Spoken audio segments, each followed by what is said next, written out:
بسم اللہ الرحمن الرحیم۔ السلام علیکم، میں ہوں محمد عثمان اور آپ دیکھ رہے ہیں پروگرام حرف راز اور یہ مقبول جان کے ساتھ۔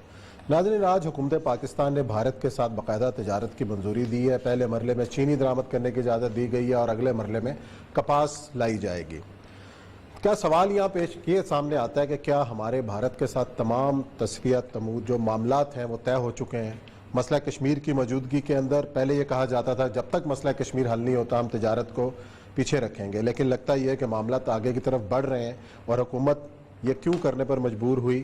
کیا اس کے ثمرات نکل سکتے ہیں؟ اس کا نقصان کیا ہے؟ اس پر کریں گے بات اور ذکر کریں گے پروگرام کے اندر چین اور ایران کی بڑھتی ہوئی قرابت کا اور جو معاہدہ ہوا ہے اس کے کیا اثرات نکلنے والے ہیں اس خطے پر، اور پروگرام کے آخر میں خاص مہمان ہمارے ساتھ ہوں گے، ان سے کریں گے بات۔ لیکن بڑھتے ہیں اپنے پہلے موضوع کی جانب۔ اور یہ سب آج وفاقی وزیر نئے بنے ہیں ہمارے حماد اظہر صاحب، انہوں نے پریس کانفرنس کی، بڑا شور مچایا۔ اپوزیشن نے بھی، احسن اقبال صاحب نے بھی جوابی پریس کانفرنس کی، اور احسن اقبال صاحب کے دور میں بھی تجارت کے بڑے معاملات بھارت سے چل رہے تھے، لیکن عمران خان صاحب کی حکومت میں یہ پہلا موقع ہے کہ جی تجارت کا معاملہ زور شور سے شروع ہوا بھارت کے ساتھ اور کھل گیا ہے۔ لیکن اب جو یہ ساری چیزیں ہمارا ایک سٹانس رہا ہے کہ کشمیر کا مسئلہ حل کیے بغیر ہم جو ہیں باقی معاملات نہیں دیکھیں گے۔ لگتا یہ ہے کہ اب ہم تجارت کو شروع کر رہے ہیں، اس کا مطلب یہ ہے کہ کشمیر کا مسئلہ بھی ایڈریس کیا جائے گا یا وہ پھر سرد خانے کی نظر ہو جائے گا؟ لاس ویگس سے ایک جگہ ہے امریکہ میں جہاں دو چیزیں جو ہیں اس پہ الاؤ ہیں۔ امریکہ پورے میں جوا نہیں ہے، آپ کھیل سکتے۔ امریکہ پوری میں آپ پروسٹیوشن نہیں الاؤڈ، منع ہے۔ لاس ویگس کو خاص طور پہ انہوں نے آزاد کیا ہوا ہے۔ اس وہاں پر ایک بہت بڑا کسینو ہے، 3 لوگ اس کو چلاتے ہیں، اور وہ کسینو میں جتنی آمدن ہوتی ہے وہ اسرائیل کو دے دیتا ہے۔ وہاں پر 2-3 فلسطینی اور اس طرح کچھ اور لوگ وہاں تھے، تو ہر کسینو سے وہ کھیل لیتے، اس کسینو میں نہیں جاتے جو کہ بہت بڑا مشہور کسینو ہے۔ تو اس نے کہا تم کیوں نہیں جاتے ہو؟ ایک رائٹ پرسن نے پوچھا، جرنلسٹ، اور تم بڑے پیسے والے ہو، یہ ہو لیبنان کے بڑے ٹھیک ٹھاک تم۔ اس نے کہا ہو سکتا ہے کہ میں یہ کسینو میں پیسے خرچ کروں اور یہ پیسے اسرائیل چلے جائیں، اور اسرائیل اس میں سے کوئی ایک گولی خریدے اور وہ گولی کسی فلسطینی بچی کو لگ جائے، وہ مر جائے۔ میں اس احتمال کی وجہ سے نہیں کرتا، اور یہ پرنسپل دنیا پوری کے اندر اصول پسند انسانوں کے درمیان ہوتا ہے، اور کسی کے ہاں پیسے کے کتے کے لیے تو صورتحال جو ہے وہ ہر طرح کی چیز جائز ہوتی ہے۔ سید الانبیاء صلی اللہ علیہ وآلہ وسلم نے جنگ بدر بعد میں کی تھی، ابو سفیان کی تجارت کا قافلہ پہلے روکا تھا۔ بڑی صاف سی بات، کل کے بعد کوئی ضرورت تھی؟ کہا کہ نہیں جاؤ۔ جس میں عبداللہ حضرمی مارا گیا ہے وہ بیسیکلی مسلمانوں کا ایک ٹریکی مشن تھا کہ نہیں جانے دینا ہم نے ان کو، ہم نے ان کا تجارتی قافلہ بند کرنا۔ ایک ہوتا ہے عام میں اور آپ تجارت کر رہے ہیں، آپ انارکلی کے بازار میں چلے جائیں، پان والی گلی میں، آپ کو انڈیا کی ہر چیز مل جائے گی۔ وہ تو ہماری شکلیں ایسی ہیں نا کہ ہم نے انڈیا کی چیز کے بغیر زندہ نہیں رہنا، ہم نے تو کریک کریم بھی انہیں کی استعمال کرنی۔ ٹھیک، آپ کو ہال روڈ چلے جائیں گے، آپ کو انڈیا کی فلمیں مل جائیں گی، سب کچھ مل جائیں گے، ہیرو شیرو بھی۔ یہ ایک اور کریکٹر ہے جو کہ نیشن کا ہوتا ہے، لیکن حکومتیں جو ہے وہ ایک سٹینڈ رکھتی ہیں۔ اب یہ 2 بنیادی چیزوں کے اوپر ہم نے کاروبار شروع کیا۔ اتنے عرصے سے ایک قوم جو تھی 100 روپے پہ چینی اگر خرید رہی تھی تو اگلے 6 مہینے اور خرید لیتی اگر، تو کہا اس قوم پر کو عذاب نازل ہو جانا تھا۔ یا اگر ہم کاٹن اس کی بجائے ایجپٹ سے لے رہے تھے تو کیا فیصل آباد کے جو موٹے موٹے پیٹ والے بہت سارے ملیں ہیں، وہ ان کی ملوں کی زندگی کے اندر ان کی تھوڑی چربی کم ہو جانی تھی؟ بنیادی طور پہ مسئلہ یہ ہے کہ آپ کسی نہ کسی پریشر کے تحت ہیں، یا آپ کسی چال پہ ہیں جس کو آپ واضح نہیں کر رہے۔ اب اس کی میں بہت وجوہات بتاتا ہوں کہ جس وجہ سے آپ اپنا چینی اور وہ خرید رہے ہیں۔ یہ بیسیکلی ہم انڈیا کو دے رہے رعایت۔ انڈیا میں 31 ملین ٹنز جو ہیں وہ گنے چینی بنی ہے۔ یہ پہلی دفعہ ہوا ہے کہ مہاراشٹر جو ہے نا ان کا، مہاراشٹر وہ ہے جس میں بامبے اور یہ سارا علاقہ آتا ہے، وہاں بھی گنا کافی ہوتا ہے. صحیح. مہاراشٹر میں 4,49,911 ہیکٹر ٹن پہ انہوں نے گنا بیجا اور یہ 40% زیادہ گنا آ گیا اور چینی بھی آ گئی. اب اس وقت صورتحال یہ ہے کہ اس وقت mills are likely to produce 26.5 million tons of sugars more than the number forecast. اب جب انڈیا میں اتنی زیادہ شوگر جو ہے آ جائے گی تو وہاں تو سستی ہو جائے گی. بالکل صحیح. تو ہم نے کہا نہیں بھائی جان، وہاں امبانی کیوں نقصان اٹھائے، امبانی کیوں نقصان اٹھائے فلانا. یا تو یہ ہو نا کہ انڈیا جو ہے وہ آپ کو کہے گی کہ ہماری چینی سستی ہو رہی ہے، ہم بھی آپ کو انٹرنیشنل مارکیٹ سے کم سستی لے دے رہے ہیں. لیکن اور یہ سب سوال یہ ہے کہ کیا ہمیں اس وقت کے اندر یہ تجارت بھارت کے ساتھ کھولنی نہیں کرنی چاہیے تھی. ہمارے پر کسی کا دباؤ ہے کیا ہے؟ عثمان صاحب آپ پہ اپنی جو شوگر پروڈکشن جو ہے وہ آپ باہر بھیج دیتے رہے. پاکستان میں جتنی شوگر ملز ہیں کیا آپ اتنی چینی کھاتے ہیں؟ جو قومیں جو ہیں وہ بنیادی طور پر باتیں کرتے ہیں غزوہ ہند کی اور جہاد ہند کی اور کشمیر کے فتح کرنے کی، اور ترانے بناتے ہیں، آپ پیسے کا لہو گرما دیتے ہیں اور چینی آپ ختم نہیں کر سکتے. آپ کیا کرنا چاہتے ہیں اس قوم کو؟ بند کر دو. اے مرد مجاہد جاگ ذرا وقت شہادت ہے، بند کرو بھائی، ختم کرو. ایک چمچ چینی قربان نہیں ہوتی. میں چینی کے بغیر مر جاؤں گا، مجھے چینی کے بغیر مجھے کرونا ہو جائے گا. چینی کے بغیر بچ جائیں گے، میں بچ جاؤں گا، شوگر سے بچ جائیں گے. کیا میسج آپ دے رہے ہیں کشمیریوں کو جو 1,15,000 شہید جو اپنے کفن کے اوپر پاکستان کا پرچم لپیٹتے ہیں؟ مجھے یہ بتائیں کہ اس پیسے سے جو زر مبادلہ انڈیا کو جائے گا، آپ کے پاس کیا ایشورنس ہے کہ اس سے وہ پیلٹ گن نہیں خریدے گا کشمیریوں کو مارنے کے لیے؟ کیا آپ کے پاس کوئی ہے ایشورنس؟ یا تو یہ ہونا کہ آپ نے کوئی ایسی چیز خریدی ہو کہ آپ کہیں جی کینسر کی دوا خرید لی ہم نے، کہیں اور نہیں مل رہی، یا ہم نے گردے ٹرانسپلانٹ کر تو لوگ جاتے ہی رہتے ہیں وہاں پر، ہم نے ان کے ایکسپرٹیز کو یہاں لے کے آ گئے. چینی اور پھر روئی کا جہاں تک تعلق ہے. اب مسئلہ سارا یہ ہے کہ پاکستان میں گزشتہ اقبال صاحب جو بول رہے ہیں، اور جو سے پہلے جو زرداری صاحب اور جبھی کل کو پیپل پارٹی کے بھی کچھ لوگ بولنے شروع گئے، آپ نے پاکستان کی ایگریکلچر آپ نے تباہ کی ہے. اب ہوگا کیا؟ ہوگا یہ کہ یہ چینی آ جائے گی ونٹر، اس کے بعد پاکستان کی جب چینی مارکیٹ میں آئے گی تو کہیں گے اب تو چینی بہت ہے. اب زرداری کی مل والا، فلانا مل والا، شہباز شریف کی مل والا، جہانگیر شریف کی مل، وہ کہیں گے ہم کیا کریں، ہمیں باہر جہاں بھیجنے دیں. پھر یہ چینی باہر ایکسپورٹ ہوگی. اور وہ چونکہ پاکستان کو دینا نہیں چاہتے، خان صاحب کی 2 سال کی پالیسی صرف ایک چیز کے گرد گھومتی ہے اور بہت غلط چیز ہے، اور وہ ہے کہ ڈالر کس طرح ہم لے سکتے ہیں. یہ وہ پالیسی ہے جس نے افریقہ کو تباہ کیا. ڈالر کس طرح لے سکتے ہیں؟ مثلا یہ گیس سستی کرو، بجلی کم کرو تاکہ ملیں چلیں، ٹیکسٹائل مل چلیں، ہم باہر جا کے بھیجیں اور ڈالر آئے. یعنی میں قمیض نہ پہنوں، نائکی فلانا یہ وہ دوسری چیز پولو چولو یہ وہ باہر بھیجو وہاں سے ڈالر لے. افریقہ کے ساتھ کیا کیا انہوں نے؟ تم کیش کھاؤ سکو، تم ایسا کہو سویابین کہو، تم فلاں لو. یہ بڑے بڑے جہاز کھڑے تھے، بوریاں بھری انہوں نے ڈالی اور ڈالر کی بوریاں دے دی ان کو. وہ کاغذ تھے ایسے اس طرح کا کاغذ جس میں ایک ہی طرح کا کاغذ ہے، ایک پہ $1 لکھا ہوتا ہے، اسی طرح کے اتنے ہی مہنگے کاغذ کے اوپر $100 لکھا ہوتا ہے. فرق کوئی نہیں ہوتا کاغذ کے اندر. اچھا تمہیں کھانا چاہیے، یہ بوری واپس کرو نا $1، ہم تمہیں گندم دیتے ہیں، ہم تمہیں چاول دیتے ہیں، ہم تمہیں دالیں دیتے ہیں. وہ ساری بوریاں واپس لے گئے. اس قدر ظالم ہے یہ پورے کا پورا انٹرنیشنل مافیا کہ میں اکثر کہتا انہوں نے برتلائز کیا ہوا ہے پورے دنیا. یہ لوگوں کی محنت یہ لوگوں کا جسم خریدتے ہیں، بنیاد پر جسم خریدنا ہے نا.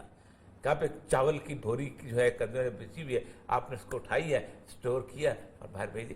یہ جو تجارت کا فیصلہ کیا ہے، اگر آپ یہ سمجھتے ہیں کہ آپ کو سستی مل رہی ہے دنیا کے اندر، تو سستی تو اور بہت سستی ذلت خرید لو، عزت بیچ دو، لیکن چلیں ہر چیز سستی یہ مل تو جاتی وہ معاملہ ہو گیا. اب اگر آتے ہیں کہ اگر یہ اس کو دوستی کی طرف ایک سٹیپ کہا جائے، تعلقات کو نارمل کرنے کی صورت میں کہ جی ہم بات چیت کے بعد تجارت کی طرف بھی آئے ہیں، مودی صاحب کا خط آیا، وزیر اعظم صاحب نے اس کا جواب دیا، آرمی چیف صاحب نے بھی کہا کہ ماضی بھول کر آگے بڑھیں، تو کیا یہ آگے بڑھنے کا ایک راستہ متعین ہونے جا رہا ہے؟ اور کیا مسئلہ کشمیر کو پس پش ڈال کر ہم، آج فواد چودھری نے بڑی اچھی بات کی کہ مسئلہ کشمیر کے حل کیے بغیر آگے بڑھ ہی نہیں سکتے، تو جب یہ چیزیں ہیں تو یہ چیزیں کیا مسئلہ کشمیر کے حل کی طرف جا رہی ہیں؟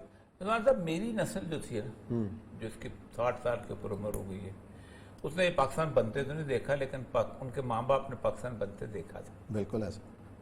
مجھے آپ یہ بتائیں، آپ لاہور کے اندر آپ کا دادا کی قبر ہے، آپ کے دادی کی قبر ہے، آپ کے بزرگ یہاں رہتے رہے ہیں، وہ یہاں پر آپ کے ارد گرد بھائی بہن تھے. آپ کو اچانک کہ فیصلہ کرنا پڑے اور آپ خوشی خوشی فیصلہ کریں کہ میں یہ چھوڑ کے کسی اور جگہ چلا جاؤں گا، تو یقیناً آپ کے دل کے اندر کچھ امیدیں وابستہ ہوں گی نا کہ میں کیوں جا رہا ہوں. بالکل صحیح. یہ 35 میل پہ میرے والد امرتسر سے سائیکل پہ لاہور آیا کرتے تھے، اور میرے دادا کی قبر، میری دادی کی قبر، میرے بزرگوں کی ساری قبریں وہیں پر ہیں، گھر بھی وہی تھا. وہ چھوڑ چھاڑ کے آ گئے تھے. کیوں آئے تھے؟ کیا ضرورت تھی؟ یہ باؤنڈریز اور یہ ٹریڈ، یہ سارا کچھ اپنی جگہ موجود ہے. اور ایک بات یاد رکھیں، یہ جو واگا کی باؤنڈری ہے نا، یہ ایک بہت بڑی ریئل لائن ہے تقسیم کی، جس کو پوری دنیا مانے یا نہ مانے یہ ایگزسٹ کرتی ہے اور کرتی رہے گی. میں فرانس میں تھا تو پاکستان میں جو فرانس کا امبیسڈر تھا وزیر خارجہ ہو گیا ہوا تھا، تو سٹاف کالج کے اندر ہمارے وہاں گئے تو انہوں نے تقریر کی، تو کہتا ہے کہ میں جب پاکستان میں فرانس میں تھا تو مجھے کسی نے کہا واگا بارڈر چلو دیکھتے ہیں، پریڈ، یہاں پریڈ ہوتی ہے بڑی، گراؤنڈ ریالٹی تو یہ ہے. تو میں نے کہا نہیں، میں نہیں جاؤں گا، اس لیے کہ تم لوگوں نے ایک زمین کے اوپر ایک لائن کھینچ دی ہوئی. اچھا. انسانوں کے درمیان بھی کبھی لائن کھینچ دی. میں نے کہا فارن منسٹر ایکسلنسی، آپ کو پتہ ہے کہ پورے یورپ کے آخری تاجدار یورپ جو تھا، رومن تھا، وہ کون تھا؟ وہ ٹرکی تھا. کانسٹنٹینوپل میں بازنطینین امپائر کا آخری ہیڈ کوارٹر، ایسے جیسے انڈیا کا دلی ہو، متحدہ امارات. میں نے کہا آپ کو پتہ ہے کہ آپ کی ساری کہانیاں جو ہیلن آف ٹرائے سے لے کے کہاں سے نکلتی ہیں؟ ٹرکی سے نکلتی ہیں. صحیح. کوئی بات. میں نے کہا آپ کو پتہ ہے کہ ساری سیویلائزیشن کا سورس، کرسچینٹی، آرتھوڈاکس چرچ، سب کا تھا، یہ ٹرکی سے تھا. میں نے کہا ٹرکی نے 120 سال لگائے، مونچھیں صاف کی کہ کہیں ہم زیادہ وہ نہ لگیں، اگریسو نہ لگیں، بار کھولے، ٹھیک، اس کے بعد پورنو فلمیں بنائی، تمہاری طرح کلچر اپنایا، عربی میں اذانیں چھوڑ کے ترکی میں دی، کہا اب تو یورپ کے لوگ ہیں، ہمیں مان لو. پھر بھی نہیں مانا. میں نے کہا تم نے کہا نہیں، خبردار، ایک واگا بارڈر اور بھی ہے، اور وہ ہے باسفورس پہ کھلا ہوا. میں نے کہا وہ ایگزسٹ کرتا ہے کیونکہ ان کا نام جو ہے وہ جیمز نہیں، عبداللہ اور عبد الرحمن ہے. بس یہی میں تو نے بات. کہا یہی بارڈر ہے واگا کا.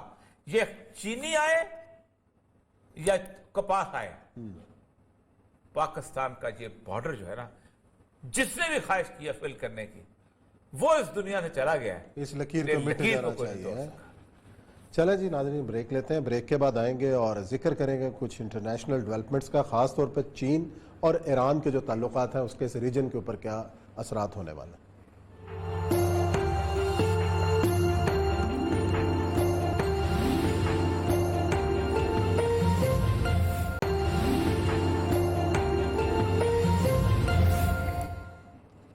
جی ناظرین، بریک کے بعد آپ کو ایک بار خوش آمدید. چین اور ایران کی بڑھتی ہوئی قربتیں جو ہیں وہ خطے کے اندر کیا تبدیلیاں لانے والی ہیں، اور جو تجارتی معاہدہ چین نے ایران کے ساتھ کیا ہے اس کے کیا ثمرات نکلنے والے ہیں، اور خطے میں شامل جو دوسرے ملک ہیں ان کو خاص طور پر بھارت اور خود امریکہ اس معاہدے کے بعد کس طرح پریشانی کا شکار ہے، اس پر کریں گے بات.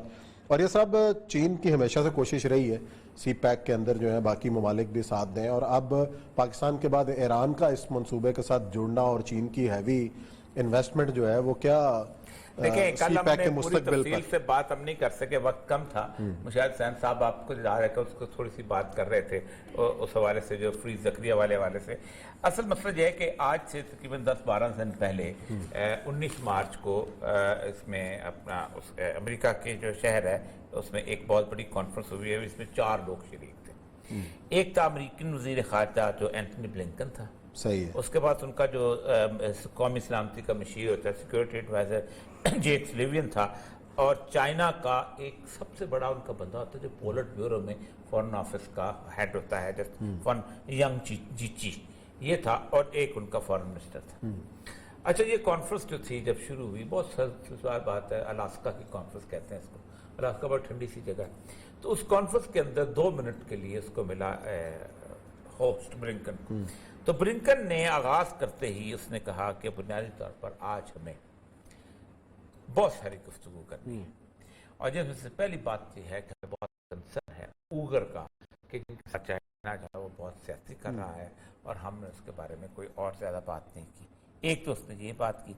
دوسرا اس نے کہا کہ ہمیں بات کرنی ہے کہ چائنا نے ہمارے سائبر حملے کر رہا ہے. اور تیسرا اس نے کہا ہے کہ چائنا جو ہے پورے دنیا کے اندر چھوٹے چھوٹے ملکوں کو پیسے دے کے خرید رہا ہے. صحیح. اس کے اوپر ہوا یہ کہ وہ جو بندہ تھا وہ کھڑا ہو گیا، وہ چیز جو تھا اس کو تھوڑی دیر کے لیے فورن منسٹر نے بٹھانے کی کوشش کی، لیکن وہ سیاسی آدمی تھا، اس نے 2 منٹ کی بجائے 16 منٹ تقریر کی. اور اس نے کہا کہ پہلی بات تو یہ ہے کہ آپ کے امریکہ کے اندر، خود امریکہ کے اندر جمہوریت نام کی کوئی چیز ہی نہیں. ہمارا ہیومن رائٹس ریکارڈ جو ہے وہ امپروو ہو رہا ہے، آپ کا ہیومن ریکارڈ جو ہے وہ خراب ہو رہا ہے. اور یہ اتنی تلخی بڑی، اور یہ سارا کچھ اس وقت ہوا جب پریس موجود تھا، کیونکہ وہ اوپننگ ریمارکس دونوں کے 2-2 منٹ کے ریکارڈ ہونے تھے. اس کے بعد اصل میٹنگ شروع ہونی تھی. اس کے بعد کہتے ہیں کہ اصل میٹنگ جب ختم ہو گئی، جب یہ بات ختم ہو گئی اور کیمرے باہر نکل گئے، تو اس نے گلے ملنے کی کوشش کی، اور اس نے کہا کہ یہ جو مسئلہ ہے یہ ہماری غلطی ہے. اس نے بلنکن نے کہا کہ مجھے یہ بات شروع میں نہیں چھیڑنی چاہیے تھی. اس نے کہا نہیں، غلطی میری تھی، مجھے پہلے بتا دینا چاہیے کہ تم انسانوں کی طرح بہیو کرو. اس کے اوپر پورے چائنیز پریس ہے، اس میں اندر ایک بہت بڑی جو ہے ایک مثال دی جا رہی ہے آج کل، اور مثال دی جا رہی ہے، اس کو کہتے ہیں ہانگ مینس بینکوٹ. ہانگ مین بینکوٹ کہا جاتا ہے کہ کوئنگ ڈائنسٹی جو تھی وہ بالکل آخری دور میں تھی، تو اس کے خلاف بغاوتیں شروع ہو گئی. تو 2 مختلف گروہ جو تھے ان کے ہاں بغاوتیں شروع ہوئی، اور وہ ایک علاقے فتح کرتے گئے. تو اس کا جو ہیڈ کوارٹر تھا کوئنگ ڈائنسٹی کا، وہ ایک گروہ نے فتح کر لیا. صحیح ہے. لیکن وہ بندہ بڑا اچھا تھا، وہ چاہتا تھا کہ میں دوسرے کو بھی ساتھ ملاؤں، اور دوسرے کو اس نے ساتھ ملانے کے لیے اس نے آفر کی کہ میں رشتے بھی دینے کو تیار ہوں. یہ بھی تو اس نے اپنے گھر میں اس کی دعوت کی، اور جب وہ دعوت کرنے کے لیے وہاں پہنچا، اس کو کہتے ہیں کہ سوان گوس دعوت. ایک بہت بڑے، جو چائنا کے اندر نا دروازے ہوتے تھے ایسے بنے ہوتے ہیں جیسے یہ بطخ ہوتے ہیں نا، بطخ کے 2 چونچ آپس میں ملے ہوتے ہیں نا، تو ایسے کر کے دروازے، اس طرح کا وہ دروازہ تھا جس کے اندر سے داخل ہوا. تو اس کا جو سپہ سالار تھا، اس نے ایک بندے کو کھڑا کیا، اس نے کہا کہ تم نا تلوار کے کرتب دکھاؤ اس کے سامنے، ایسے کہا ناچ نوس، اور کھاتے کھاتے اچانک نوک جو ہے اس کے چبو دینا، تو مار دینا. تو وہ بندہ جو تھا، یہ بندہ جس نے دعوت کی تھی، یہ بھی راضی نہیں ہو رہا تھا. تو سپہ سالار نے کیا ہوا تھا سازش. تو اچانک اس کا سپہ سالار باہر کھڑا تھا، اس نے دیکھا تو یہ تلوار لے کے وہاں گیا، اور اس طرح میں وہ وہاں سے چلا گیا، اور ساتھ اپنے طائفہ دے گا. وہاں جا کے کہتے ہیں کہ اس نے پھر لڑائی شروع کی، تو یہ بندہ جو تھا یہ مارا گیا. وہ کہتے یہ ہیں کہ یہ بیسیکلی 2 گروپ جو دنیا کے اندر اس وقت اٹھ کھڑے ہوئے ہیں، ان کے درمیان فوری طور پہ چائنیز ڈپلومیسی یہ ہے کہ باہر نکل جاؤ، صحیح، اور پھر اپنی جنگ کو شروع کر دو. تو اس نے کہا ہے کہ الاسکا میں ہوا یہ ہے کہ چائنا اور امریکہ جو ہے اب اس وقت دونوں جو ہیں یہ اب برابر باہر کھل کے آ جائیں. اب ہمیں کسی دعوت کی ضرورت نہیں، کسی اس کی. اسی لیے سب سے امپورٹنٹ 2 بیانات آئے ہیں. ایک آیا ہے لارنس ولکنسن کا. یہ جو ہے یہ بیسیکلی جس وقت افغانستان میں داخل ہوئے ہیں نا، تو آپ کو یاد ہے کولن پاول ہوتا تھا، کالا، جی ٹھیک، وہ اپنا وزیر خارجہ. تو کولن پاول کا اس نے کہا کہ یہ اس کا چیف آف دا سٹاف تھا. اس نے کہا ہم 3 وجہ سے آئے تھے، یہ ابھی بیان دے رہے ہیں افغانستان میں. نمبر 1 کہ ہم سی پیک کو کس طرح اپوز کرتے ہیں. دوسرا ہم اس لیے آئے تھے کہ ہماری موجودگی میں پاکستان جو ہے وہ نیوکلیئر پرولیفریشن پھیلاؤ کا باعث. آپ کو پتا ہے ڈاکٹر قدیر کے بارے میں، دوسرے کے بارے میں کس طرح ہم نے شروع کرتے ہیں. اور تیسرا یہ تھا کہ فومنٹ اوگر ان کو ہم اٹھائیں گے اور ان کو اکسائیں گے، ہم چین کے اندر ایک بہت بڑی تحریک جو ہے اس کو شروع کر دیں گے، جو کہ وہ نہیں ہو سکی. دوسرا بیان جو ہے وہ کیمرن منٹر کا ہے. جس کے بارے میں ہم نے کل بات کرنا چاہ رہے تھے، جس میں مکمل طور پہ نہیں ہو سکی، وہ کیمرن منٹر جو ہے وہ پاکستان کا سفیر رہا ہے، اور اس کے ساتھ ساتھ ان کا جو میجر تھنک ٹینک ہے جس کو کہا جاتا ہے کہ یہ ایک قسم کا فارن سروس ہے، سیکنڈ وزارت خارجہ کا دفتر وہی ہے، اوریجنل دفتر ہے، اس کے اندر وہ شخص ہے، وہ کہتا یہ ہے کہ ہم یہ اب جنگ جو ہے یہ وقت شروع ہوگی واگا سے ولنگٹن تک۔ ایسی کیفیت میں چین نے 2016 میں یہ معاہدہ کیا ہوا تھا ڈرافٹ، ایران والا، ایران کا۔ کیوں کیا تھا؟ اس لیے کیا تھا کہ 2016 میں ایران پہ پابندیاں تھیں، تو انہوں نے امریکہ کو پتہ چل گیا، امریکہ نے 2018 میں یہ معاہدہ لیک آؤٹ کر دیا، اور چائنا کا نہیں ہوا معاہدہ، تھا کوئی نہیں ہوا یہ وہ۔ اب انہوں نے چونکہ وہ پابندیوں کے اوپر ان 5 ملکوں میں چائنا بھی شامل ہے، اب چائنا اس کا انٹر ہوا ہے۔ چائنا اب اس وقت سعودی عرب کے ساتھ بھی اس نے واپس تعلقات بنا لیا ہے، بحرین کے اندر بھی، قطر کے اندر بھی، ترکی، یہ سارے ملک ہیں جب آؤٹ ہوتے جا رہے ہیں امریکہ سے۔ اب یہاں کی جنگ بالکل مختلف ہوتی جا رہی ہے، یہاں کی لڑائی اور ہوتی جا رہی ہے۔ جہاں اسرائیل کیا پلے کرے گا، اب اسرائیل نے طیارے پہ اس نے حملہ کیا، بحری جہاز پہ، یہاں پر اپنا یہ ملک کیا کریں گے، پاکستان کی صورتحال کیا بنے گی۔ پاکستان اب اس طرف بلٹ اپ ہوتا جا رہا ہے، اس کا سارے کا سارا۔ امریکہ جو اس کی لڑائی وہاں پر جاری کنٹینمنٹ آف چائنا کی، لیکن چائنا نے اپنے پر دونوں طرف پھیلا رکھے، اسی لیے امریکہ نے کہا ہے انگلینڈ سے جا کے پیسے نکالو، ہم بھی کوئی ایک لمبی چوڑی سی پیک ٹائپ روڈیں شروع کریں، یہ چائنا جائے گا کھا جائے گا تم لوگوں کو۔ لیکن چلیں جی کرتے ہیں کہ کس حد تک یہ کامیاب ہوتے ہیں تو دیکھنا پڑے گا نا، کہ اگر ان کے مقابلے کے اندر کوئی اتنا آسان تھوڑی ہے۔ چلیے ناظرین لیتے ہیں بریک، اور بریک کے بعد آئیں گے اور ہمارے ساتھ خاص مہمان اخوت پاکستان کے سربراہ امجد ثاقب صاحب ہوں گے موجود۔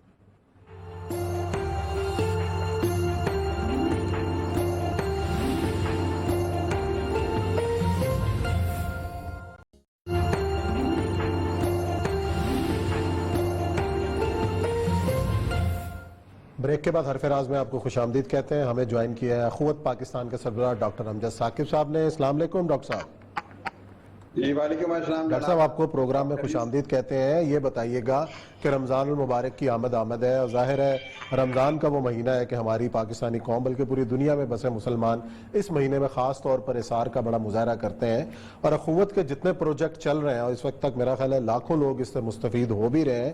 ابھی جو تازہ جو پروجیکٹ آپ کا ہے جس کے اندر آپ کو اس رمضان کے اندر خاص طور پر احتیاط کی ضرورت ہے، وہ ذرا تھوڑا سا بتا دیجئے گا تاکہ ہمارے ناظرین کو اس حوالے سے آگاہی ہو۔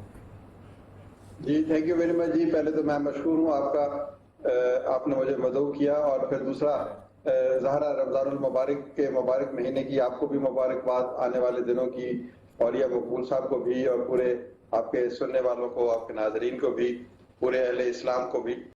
تو یہ بات آپ نے بالکل اچھی کہی کہ اس مہینے میں جو ہے نا خدا کی محبت ہمارے دلوں پہ دستک دیتی ہے، اور ہم بہت کچھ قربان کرنا چاہتے ہیں۔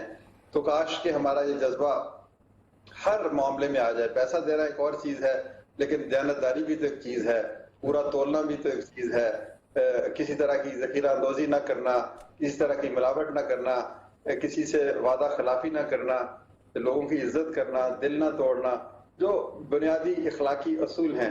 تو ہمیں رمضان المبارک میں ان کا بھی خیال رکھنا چاہیے کہ روزہ میں نہیں سمجھتا مکمل ہو سکتا ہے جب تک کہ ہم لوگوں کے جو دوسروں کے حقوق ہیں ان کو اپنی نظر میں نہ رکھیں۔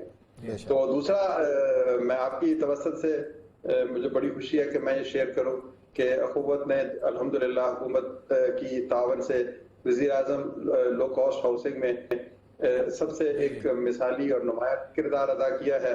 اب تک ہم تقریباً 8,500 گھروں کے لیے قرضے فراہم کر چکے ہیں، اور ان میں سے 70% قرضے جو گھر ہیں وہ الحمدللہ مکمل ہو چکے ہیں۔ اچھا ڈاکٹر صاحب تفصیل سے کوئی یہ بہت اچھا پروجیکٹ ہے، اور آپ کے ساتھ اس پر گفتگو بھی ہوئی تھی کہ کیونکہ یہ اس بتائی گا کہ کیا کیا ریکوائرمنٹ کسی آدمی کے پاس ہوں گی، اور آپ کیا، اور آپ کا چونکہ بلا سود ہے، اور یہ تو بہت بڑی عظمت کی بات ہے جو اللہ تعالیٰ نے، اور آپ تو ایک ٹارچ بیرر ہیں، بتائیے گا کہ اس میں کیسے وہ آپ سے حاصل کر سکتا ہے اور کیا چیزیں اس کے پاس ہونی چاہیے؟ دیکھیں سر، سب سے پہلی بات تو یہ ہے کہ اس میں سود نہیں ہے، نمبر 1۔ دوسری چیز یہ ہے کہ انتہائی غریب طبقوں کے لیے ہے، یعنی وہ لوگ جو آج سے پہلے بینک کے سامنے سے جاتے ہوئے بھی گھبراتے تھے، اس گلی کے راستے سے ہی وہ اپنا راستہ بدل لیتے تھے، تو وہ بھی اس کے مستحق ہوں گے۔ دو پہلو ہیں، ایک تو حکومت نے ہمارے ساتھ ایک ایگریمنٹ کیا ہے جس کے تحت وزیر اعظم نے ایک بہت خطیر رقم ہمارے ذریعے سے ان لوگوں تک پہنچانے کا فیصلہ کیا۔ دوسری ایک اور چیز بھی بڑی اہم ہے کہ اسٹیٹ بینک آف پاکستان نے انکریج کیا ہے کہ جو بینکس ہیں ان کے پاس ان غریب طبقوں تک پہنچنے کے لیے جو مشکلات ہیں ان کے پیش نظر وہ اخوت اور اخوت جیسے اداروں سے تعاون کریں۔ یعنی ہم ان کے لیے، ہم نے 2-3 بینکوں سے یہ الحمدللہ ہمارے ایگریمنٹس ہو گئے، ہم ان لوگوں کو ڈھونڈیں گے جو بینک کے پاس نہیں پہنچ پاتے، یعنی وہ غریب لوگ ہیں جن کی آمدنی 40-50 ہزار روپے ماہانہ ہے، کرائے پہ رہتے ہیں اور وہ گھر خریدنا چاہتے ہیں، تو ان کے لیے وہ بہت معمولی جو ہے نا بنیادی چیزیں جو ہے نا ریکوائرمنٹس بہت سمپل کر دی گئی ہیں۔ شناختی کارڈ چاہیے، 2 تصویریں چاہیے، اپنی نوکری کا سرٹیفکیٹ چاہیے، یا کوئی کاروبار ہے تو اس کا ایویڈنس چاہیے، اور پھر یہ کہ میرا کہیں اور گھر نہیں ہے، اور اس طرح کی 4-5 چیزیں ہیں۔ پھر ٹائٹل تھوڑا سا اس کا کلیئرٹی کے ساتھ ہو جائے گا۔ تو یہ ہم سب کام کرتے چلے آ رہے ہیں۔ آپ کو پتہ ہے کہ 20 سال سے ہمارا کام ہی ایسے لوگوں کے ساتھ مواخات کرنا ہے۔ تو اب ہم ایک انٹرفیس بنیں گے، یعنی ایک تو ہم براہ راست بھی وزیر اعظم کی قرضہ اسکیم کے جو رقم ہے ان تک پہنچائیں گے، اور دوسری سطح پر ہم ایک انٹرفیس بنیں گے اسلامک بینکوں کے درمیان اور ان لوگوں کے درمیان، اور ان کو بڑے قرضے بھی مل سکیں گے۔ تو یہ آپ دیکھیں گے سر انشاءاللہ تعالیٰ کہ یہ راست اقدام اس لیے ہے کہ گھر تو ہر کو چاہیے، چھت تو سب کو چاہیے، گوشہ راحت اور گوشہ سکون تو سب کو چاہیے، لیکن کیا ہی اچھا ہو اگر وہ بغیر سود کے ہو جائے۔ تو اس حوالے سے میں سمجھتا ہوں کہ ایک بہت بڑا قدم ہے، اور یہ ہزاروں لاکھوں گھر انشاءاللہ تعالیٰ بنیں گے۔ جی اچھا ڈاکٹر صاحب یہ بتائیے گا کہ گزشتہ سال جیسے ہم نے دیکھا کہ کرونا کی وجہ سے بہت سارے لوگوں کا کاروبار متاثر ہوا، لوگوں کا روزگار چھن گیا، ایسی صورتحال میں آپ نے اناؤنس کیا کہ بلا سود قرضے آپ نے دیے روزگار کے لیے۔ اب کچھ تھوڑے سے ہمارے ناظرین کے لیے داد و شمار بتا سکتے ہیں کہ جی گزشتہ سال آپ نے کن لوگوں جو بے روزگار ہوئے ان کو اپنے پیروں پہ کھڑا کرنے کے قابل ہوئی ہے قوت؟ اور آئندہ ابھی پھر دوبارہ کورونا شروع ہے، اس کا بھی بتا دیجیے گا کہ ابھی تک آپ کا کیا اس میں ہے؟ دیکھیں اولیاء صاحب، غربت بذات خود ایک کورونا ہے جو مستقل ہمیں لاحق ہے، تو اس کے مقابلے کے لیے اب تک جی ہماری جو مجموعی کارکردگی ہے الحمدللہ کہ ہم نے 43 لاکھ یعنی 4.3 ملین لونز دیے ہیں بغیر سود کے، مساجد میں بیٹھ کے یا کسی اور عبادت گاہ میں، کسی اور مذہب میں، اور یہ رقم 133 ارب روپوں سے زائد ہے۔ اس میں حکومت پنجاب کی مدد بھی شامل ہے، حکومت بلوچستان کی بھی مدد شامل ہے، وفاقی حکومت کی بھی مدد شامل ہے، کے پی کی بھی حکومت کی مدد شامل ہے، گلگت بلتستان آزاد کشمیر، اور سب سے بڑھ کر آپ جیسے دوستوں کی، مخیر حضرات کی۔ تو اس کے علاوہ پچھلے سال میں صرف ہم نے کوئی تقریباً 9 لاکھ کے قریب قرضے دیے، اور آپ کو حیرت ہوگی کہ پچھلے سال کورونا کے دنوں میں جب پیک تھی مئی کے مہینے میں، تو کاروبار بھی بند تھے اور معیشت پہ بھی پہرے لگے ہوئے تھے، اس مہینے میں ہم نے کوئی تقریباً 4 ارب روپوں کے قرضے دیے تھے، حالانکہ آگے ہماری ایوریج جو وہ 1.25 ارب روپے کے قریب ہوتی تھی۔ تو ہم نے اس میں پھر 2 طرح کی اسکیم شروع کی تھی۔ ہم نے کہا تھا کہ جو لوگ تو حکومت پاکستان کے وہ جو سپورٹ پروگرام ہے، احساس پروگرام، اس کے توسط سے پیسے لے رہے ہیں، لیکن ان سے اوپر کا ایک چھوٹا سا طبقہ ہے جو سفید پوش ہے، وہ اس رقم کے مستحق نہیں ہے یا لینا نہیں چاہتے۔ تو ہم نے ان کے لیے ایک کیمپین شروع کی تھی جس میں آپ نے ہماری بڑی مدد کی، اور اس میں لوگوں کو پھر ہم نے وہ قرض دیے تھے کہ بھی آپ 20,000 روپے قرض لے لیں، 2 مہینے کاروبار نہ کریں، اپنا گھر کا خرچہ چلائیں، اور پھر جب کاروبار شروع ہو جائے، ریکوری آ جائے اکانومی میں، تو آپ اپنے پیسے واپس کر دیں۔ تو ایسے ہم نے بے پناہ ہزاروں لوگوں کو اس طرح کے قرض حسن کے ذریعے سے ان کی مدد کی۔ تو وہ جو قرض حسنہ میں سے کتنا پیسہ واپس آیا، لوگوں کی جو واپس کرنے کی ریشو کیا رہی ہے؟ سارا آپ یقین کریں عثمان بھائی، آپ یقین کریں کہ ان لوگوں نے 2 مہینوں کے لیے وہ مدد لی، اور پھر 1-2 مہینے مزید انہوں نے پیریڈ لیا ہم سے، ریلیکسیشن لی، اور اب وہ سارا کا سارا پیسہ بھی واپس آ گیا۔ یعنی وہ لوگ عزت نفس والے لوگ تھے، انہوں نے کہا کہ ہم لائن میں کھڑے ہو کے پیسے نہیں لینا چاہتے، آپ ہمیں 20,000 دے دیں، کل کو دکان کھلے گی تو جو بھی آمدنی ہوگی وہ ہم آپ کو پیسے واپس کر دیں گے۔ تو اس کے علاوہ ایک بہت بڑا کام پچھلے سال ہوا تھا کہ اس میں گورنر پنجاب کو کریڈٹ جاتا ہے کہ انہوں نے تقریباً 167 این جی اوز کا ایک نیٹ ورک بنوایا، اور ان کو کہا کہ آپس میں تعاون کریں، شیئر کریں، ریسورسز شیئر کریں، انفارمیشن شیئر کریں، ڈیٹا شیئر کریں، اور کوئی تقریباً 15